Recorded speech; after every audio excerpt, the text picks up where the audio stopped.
No, what do we do? What's your thing? Okay. Hey guys, it's me again. As you can tell, I'm not alone. This is my really good friend, Rebekah. Yes, say hi. Hello. Okay. So today we just finished our first year at uni. Yep, it is surreal. How was the last paper? Really nice.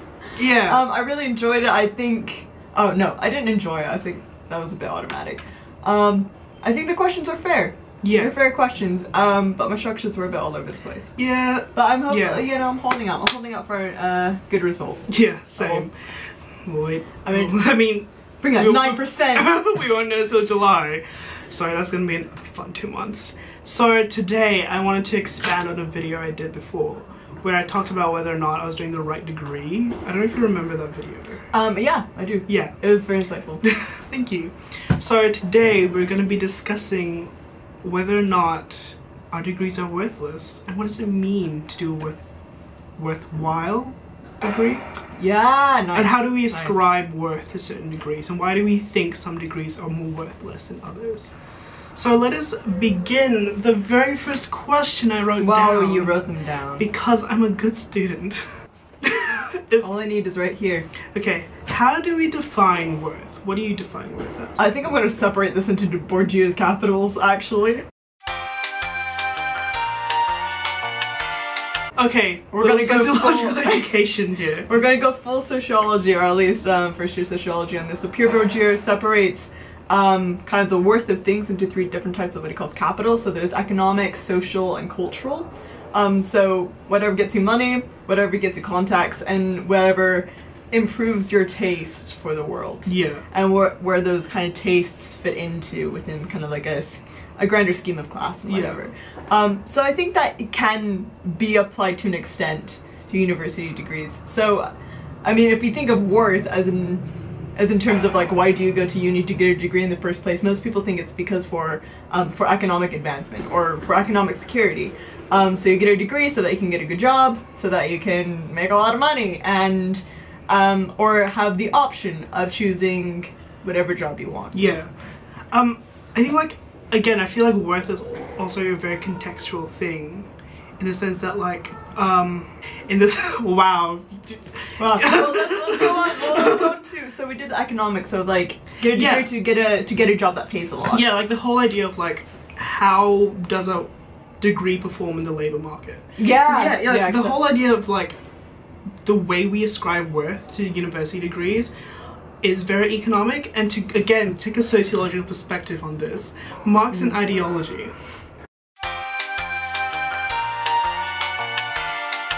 Which is what I wrote my essay on today.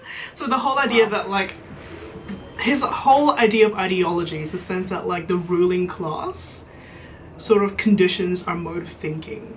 So because we're conditioned in a capitalist society, we're forced to think like capitalists. And so we always think of worth in terms of university in relation to what jobs you're gonna get. Yeah. And so we have this idea of like, certain degrees get you better jobs, you know? And the betterness of that job is determined by how much money you make. Yeah. Which brings me on to, let's say, what to say social capital, but I think that's still, like, you still want a degree that brings you into contact with the people that you want to be in good contact networking. With. Yeah. And that could be applied not only to economic jobs, but for jobs that you actually want to go into. Yeah. And I also feel like that could be, like, that could also be connected to what kind of university you attend. Do you know what I mean? Yeah, definitely. Like, the more elite your university, the more better your networking options are going to be. Yeah, so if you're studying, well, this is like that. That's why people study economics at LSE. Yeah. Is because that economics, let's say, alumni pool is going to be full of, you know, financial internships. Because economics is so applicable to like the finance sector, or at least in terms of kind of like a London British context, economics is kind of used to go into finance. Yeah. And of course the field of finance is often connoted with the idea of better jobs, better money, you know, better job security compared to like other kinds of jobs that are oftentimes thought of or are oftentimes connected to other kinds of degrees, say sociology, like what we're doing. It's not really a job that's connected to the idea of finance per se, and so unless you get into commercial sociology. Yeah. Cambridge Analytica, are you listening? I'm not gonna get arrested. Okay, and then, so what is that? What about cultural capital? How does that? Well, I would say that culture is kind of more of the pursuit of knowledge for the sake of knowledge.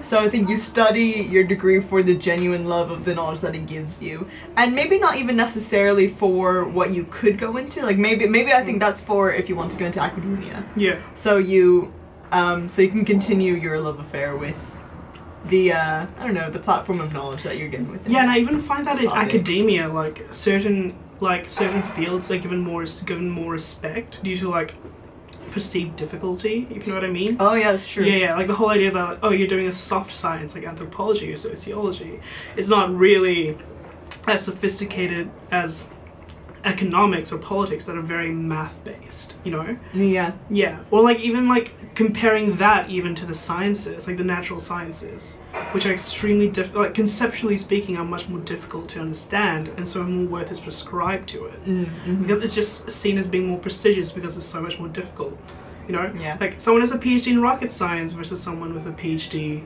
art history. Yeah, and also like I think going on from that onto my next question, why do we prescribe more worth to certain degrees? And I think we've sort of answered the first part of that question, but like I think in the context of LSE, or like in the context of the social sciences, again, why do we find, you know, degrees like economics, accounting, government far more worthwhile compared to like sociology, anthropology, geography, you know? And again, do you remember that thing on LSE Love where they were like, oh yeah, so this is a great thing. Actually, you should probably insert like an image here, like a screenshot. If I can find it. LSE Love is like this anonymous love confession page, but also it's a great way for neoliberalist students to post their rankings of university degrees, and it's usually along the lines of kind of economic and perceived prestigiousness and difficulty. And yeah, so like why like even though we know that certain people don't want to focus on money, why that's still like why we still haven't deconstructed that meaning of value, or like that ascription to value. And I do think, I mean, as you said earlier, like we live in a capitalist society that like really rewards people who go into things like the finance sector. I mean, that's why you get so many, especially at LSE, which is within the financial sector of London, is full of very ambitious people because they want to get out of the rat race. And they want to get into like these huge businesses. But not only that, but any connection to kind of the corporate side, I think talking about more of like a social capital, automatically, or not automatically, but also gets you into the political side, or the political establishment. And actually Owen Jones talks about it in The Establishment, like his book The Establishment, like this revolving door policy. So if you can get in with the students who are studying economics, then it's likely that they will have connections to students who are in politics, or that later on they will become politically involved.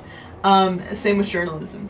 Like you can study economics and you can go into the finance sector, and within this finance sector, which is so intertwined with the political sector, you can then not buy your way, but kind of like finesse your way into different types of jobs. The thing is, like, I feel that you have to sell out, because I think ambition, or at least university degree worth in terms of ambition, is very rooted in what can get you the most money, what can get you the nice things. Again, going back into this consumerist capitalist sense of worth.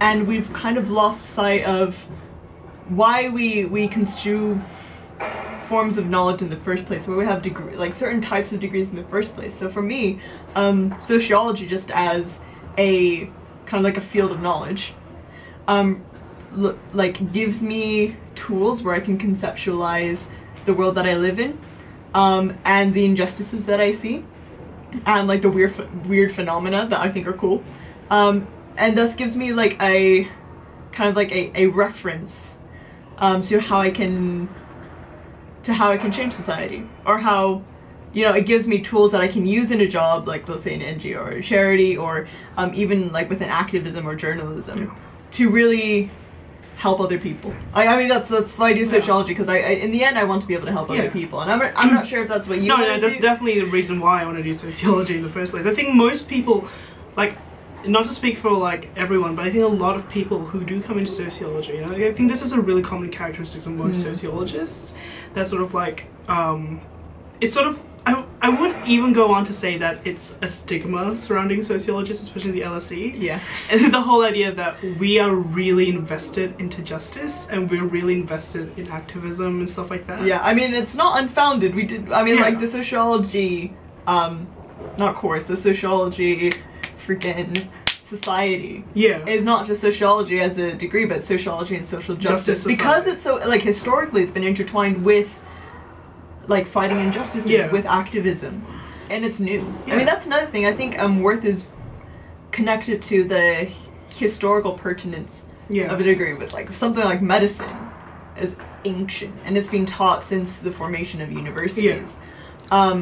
So that, I mean, the prestige just kind of, I feel just carries on historically, but don't quote me on that, do your own research, kids. Also, like, I think going on the whole, like, you know, being stigmatized for being a sociology student and having a certain worth ascribed to our degree, do you think that perhaps there is a left-right issue here? Because, like, our friend Bella, she mentioned something interesting to me once, but she was watching my previous video and she was talking about how, like, the way we ascribe worth to certain degrees, well, at least in the context of LSE, is kind of a left-right issue as well. Like, I think referencing the thing we saw on LSE Love, like that hierarchy of degree thing. You can literally, like, ascribe a political spectrum to, like more conservative, like, it's not conservative subjects, but subjects that contain conservative people at the top and the more socialist ones at the bottom, with probably the anarchist one being anthropology being at the very bottom. I think we were grouped with anthropology in the meme subjects. No, anthropology was like shit tier, and then sociology was social policy and environmental policy meme tier. Meme tier. Yeah. So, like, what do you think? Do you think there is some kind of, like, politics behind? I mean, like, I feel it that way. I think there's a separation of people. I don't like saying there's two types of people, but I think two types of people in the, oh no, copyright. But I feel that there's people who want to play the game, and there's people who want to change the game, and I think it's usually the people who want to play the game, which ascribe more to conservatism and will go into degrees that will give them the most access to the current game. Like, and I'm talking about game in terms of the social field. The social field. Or guys, just like Bourdieu, then you'll get more. I'm so sorry. I'm so sorry for this. We'll try to make it more accessible. But I mean, like, the field, like, it's the field of corporate capitalist society or neoliberal society, and you know, like, that's fair to them. Like, and you know, there's lots of kids from kind of disadvantaged backgrounds who will take those degrees to actually, like, as an effort of social mobility. And I think that's really important. I noticed this thing, like, our class lecturer, Fran, she talked about how certain degrees had a certain proportion of people from specific class backgrounds, and like the idea that, and also the fact that economics and LSE has a high proportion of people from middle class backgrounds and above, compared to, like, degrees like sociology and anthropology that has a substantial amount of working class individuals, or like individuals that come from a state school system. If it's not social mobility, then what is it that attracts people from these backgrounds to these degrees? Again, I think it's changing the system. So, like, either way you can improve yourself. It's really, I think it does have to be your kind of sense of justice, right? It's like, not even sense of justice, but sense of what you want to contribute to the world. And also I think the way we prescribed worth for, like, degrees that so happen to have a lot of affluent people is pretty classist, if you ask me. I mean, as like, go back to Bourdieu. Class reproduces itself. So you will, I mean, classically you will have people from middle class backgrounds that have degrees in the more respectable degrees are the ones that will encourage their children to take these more respectable degrees, until you get to the point where it doesn't really matter because you don't have to work for money anyway, so you can take, like, art history or whatever. So actually a degree worth actually might depend on university. Yeah. Because I think someone studying, let's say, Master English at Cambridge, in terms of class status, will be seen as have like a less worthy, but I think more in terms of like a social kind of way, will have a less worthy subject than someone studying art history, because there's a sort of status that art history has as something that really, really posh people learn when they don't have to worry about money. And it's also like this whole, like, actually, someone once said to me that the reason why I'm studying a sociology degree is because I can afford to think about these things. No, yeah, that's true. Yeah. Same here. I mean, I come from a middle class background. I mean, like, I think most people who go to LSE come from a middle class background, because it's so hard for working class background people to get into Russell groups or get into Ivy League, whatever. Yeah, but I also know a lot of like working class people doing sociology, and I think again it's a whole culture around sociology being about challenging the system, and so they relate to that. Yeah. And of course, and also like access to these higher, more respectable degrees. You know, there are obstacles in place for people from less affluent backgrounds to get into these more respectable high degrees like medicine, engineering, econ, and stuff like that, which is why we see a disparity of like the types of people that go into these degrees. And I think we should, which is why I think it's really problematic to prescribe these kinds of levels of respectability of value to like these types of degrees, because essentially the kinds of people that are in these degrees, if anything, denote sort of class connotations. And you know what? What? Symbolic capital. Would you like to explain symbolic capital? So, Bourdieu's kind of like final evaluation of capital is symbolic capital, and these are the reproduction of not even things, but of behaviors, or of culture that ensures that the elite stay at the top, or that justifies the elite staying at the top. Again, economics is very closely tied to the elite, and they will justify their staying at the top, economics being like the most worthy subject, by saying like, look at the people who are in here, they're more affluent, they're more cultured, they're more wealthy, therefore it's more like economics is more worthy, something like that. I'm probably not explaining it right. You might have to do it later. Yeah, it kind of it makes sense though. Like, because of the kinds of people in specific degrees, it does give on the illusion that these kinds of degrees are far more prestigious. It gives on an exactly. And it's interesting, like, because once you flip the book, so you see, like, why do we cultivate knowledge? And I mean, most people would say it's for the progress of society. And if we're really going for that, then sociology is revolutionary. Anthropology is revolutionary in terms of the aims and objectives that they want to achieve. And economics can be as well. And it hurts me that economics has kind of been corporatized so much, especially within LSE. And I think that's where I ascribe my worth to sociology. It's like, it's the fact that it's not like other degrees that will get you into very conventional and perhaps more stable jobs. It's as somebody who wants to genuinely challenge the system, it gives me the tools for me to do that, which is why I place so much worth in it. Nice, nice. Where were you this entire time? I mean, I lived for it. Okay, so like, this brings me on to my final question. Well, actually, I'm gonna like split this into like two sub-questions. So, first of all, how would we then go on to challenge, you know, the norm of the way we afford respectability to certain degrees?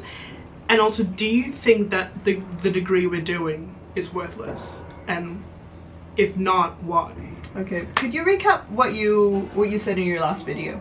So basically, I guess like in my previous video, I was just talking about how, like, as a sociology student, people don't think I'm doing how do I put this, a prestigious / difficult degree. You know, like, my dad refused to tell this one guy that I was doing a sociology degree because he didn't want to explain to him why I was doing a sociology degree. And because I was considered a really smart, outstanding student in my previous school, people were expecting me to go to like law or medicine or engineering. But I ended up doing what was essentially in Australia a Bachelor of Arts, which to them does not suit my skill level. Yeah. You know, like someone of my, according to them, someone as smart as me, not to like up myself, but like what other people have said about me, should not be doing a sociology degree and I should be doing something more worthwhile with my time. So like, what is your take on that? That's my take on it. Yeah. Oh, as in like, why do you think that like we prescribe certain levels of prestige and difficulty, or like why do we think that like we expect certain types of people, you know, to go into certain types of degree just because of their ability, and why is that ascribed to their worth? Yeah. Why do we ascribe their worth? well, I guess I mean, again, it's just the potential to be able to play the system, or play with the system. So again, like back in GCSE days, throwback. Ooh, wow. 2015, here we come. No, so back to in GCSEs, I was like the Beth in my math class.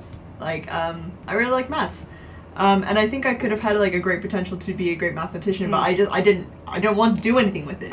You know, because I felt that my intelligence could be used, or I say my intelligence, but I mean everyone has this. It's not even intelligence, it's the combination of opportunity and intelligence. Like, I view it as my responsibility to use that privilege as a way to help other people and to liberate other people, and that we need more people, and we need people who are labeled as able, as like very able, like intellectually and economically, to go into these jobs and to go into these research fields, because how great would that be if we were able to have like these brilliant minds, or at least these people with so much access to different parts of the world, to other opportunities, to have these academic tools to then create their own, to create fields of action, I think I would say. Continue. Well, I was going to say, so I think, especially if we're talking in terms of parents, like they want us to be secure to an extent, and but at the same time they want us to kind of choose our own way. And I think that's maybe why lower degrees are having like an expansion of popularity. Because they are being seen as worthy, not just as something easy. Like, we ascribed easiness because it's not that talked about. Yeah. And like the superficial conceptualizations of degrees like anthropology and sociology are very easy. Like, you can go, it's just society. But we really need minds to actually go really, really deep into these fields to get the true worth of sociology or not sociology, but also anthropology and international relations, as fields that can be empowering. Yeah. And also, like, I think to take a kind of Marxist stance. So again, going on with Marx's conceptualization of ideology, because we live in a capitalist society, our worth is ascribed to our performance in the labor market, and that affects the way we see and perceive education. So obviously, if you're seen as an outstanding student or a brilliant student in school, you're expected to go into a degree that grants you more access into the labor market, and not just into the labor market, but like into higher places on the labor market. Yeah. And so that's how there is a correlation of worth in terms of like your performance at school and your performance in the labor market. There's an expected correlation. Yeah. And so me going to a sociology degree, hoping to somehow change the system as opposed to like follow it, it does sort of like go against this norm, and it is kind of jarring, and people aren't very comfortable with that idea. True. So how do we change it? Like, how do we make people comfortable with the idea? Revolution. Or actually, that's the question. Like, should it be comfortable? Yeah. Like, I think there's a possibility, just because, the job of more humanitarian, not humanitarian, but the job of humanity subjects are to look at humans as a system, and as an imperfect system. And I think that's threatening. Yeah. Or has the potential to be threatening. So that's a possibility. Like, we may not ever be able to make them seem more worthy because they will forever be put against a system. Yeah. On the other hand, I think we need more visible academics within these fields. So in terms of economics, in terms of math, you can, science, you can list off professors like Stephen Hawking or Keynes or Hayek. Yeah. But how many people know who Butler is? How many people know who Foucault is, or Said? Exactly. Yeah. I mean, they are popular. Like, I'm not going to deny, like, they are popular. Yeah. And especially, I think people like Foucault are very, or not very, but they're like fairly present in the kind of like popular imagination. But I think just because they're still looking, they problematize like society in a way that's kind of uncomfortable. You know, they're going to be kind of rejected. Yeah. And I think really, I mean, this is just me personally, but going back to like the roots of sociology as a foundation for social change, as like kind of Du Bois used it, or Du Bois. I don't know, I say Du Bois because it sounds cool and sounds French, but I know it's American. Du Bois. Okay. Carry on. Like the roots of sociology as a like foundations for social change. We can really capitalize on that, especially within you know, such a turning point within the direction of society. Because I personally feel that at the moment we have to make a lot of decisions as a global society. With stuff happening with Brexit, with the US, situation like the eternal conflict that seems to be happening in Syria, Saudi Arabia, etc. Yeah. Like, those are social problems. And if we have leaders that can capitalize on the academic use of sociology for genuine social change, I feel that's where we're really going to see sociology as a worthwhile subject. I think, and also when we start placing worth on positive social change, which means having to challenge the current system. That's not to say like these traditional respectable degrees can't challenge the system. It's just that like, no, again, like economics. Yeah. I mean, I'm taking it, Nick. I'm taking a course in economics next year because I want to know how it works, and I want to know like how you can kind of play within the system to change it. Yeah, and not to say that these degrees can't change the world. It's just that like currently, inherently speaking, like the way it's taught, the way we learn it, the way that people select them. Yeah. It is very much with the idea of playing the system rather than challenging it. So I guess that's our video for today. Thank you. There's gonna be a lot of editing after this. No, I think my longest video is like 31 minutes and this is just cutting it. But anyway, thank you. No problem. Thank you. She doesn't have a YouTube channel yet, but I'm hoping she does, and I will link it to you. Oh wow. But anyways, sorry, it just cut out. But anyways, yeah, I'm just filming the ending now. Okay. I'll see you guys next time, hopefully.